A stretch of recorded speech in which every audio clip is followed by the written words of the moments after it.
লঞ্চে 2 শিশু সন্তানকে রেখে খাবার আনতে গিয়েছিলেন মা। এসে দেখেন লঞ্চ ছেড়ে দিয়েছে। এরপর শুরু হয় তার অস্থিরতা, কান্নাকাটি। শেষ পর্যন্ত চাঁদপুরগামী ওই লঞ্চে এই মা উঠতে পারেন কোস্টগার্ডের সহায়তায়। বুধবার দুপুরে রাজধানীর সদরঘাট লঞ্চ টার্মিনালে উপচে পড়া যাত্রীদের ভিড়ে এই দৃশ্য চোখে পড়ে দৈনিক কালবেলার প্রতিবেদক মাসুদ রানার। তিনি ওই নারীকে দ্রুত কোস্টগার্ডের সহায়তা নেওয়ার পরামর্শ দেন। পরে তাৎক্ষণিকভাবে কোস্টগার্ড সদস্যরা একটি স্পিড বোর্ডে তাকে নিয়ে রওনা দেন। এই নারী শেষ পর্যন্ত কিভাবে লঞ্চে উঠলেন দেখুন সেই দৃশ্য।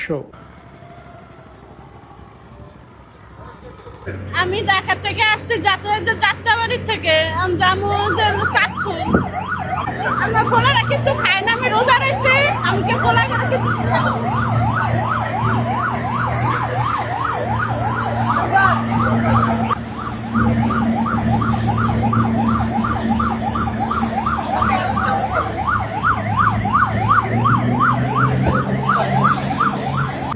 একটার বয়স 5 বছর, একটার বয়স 8 বছর।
সাবধানে যান আর আপনার বাচ্চাগুলো খুঁজে বের করেন।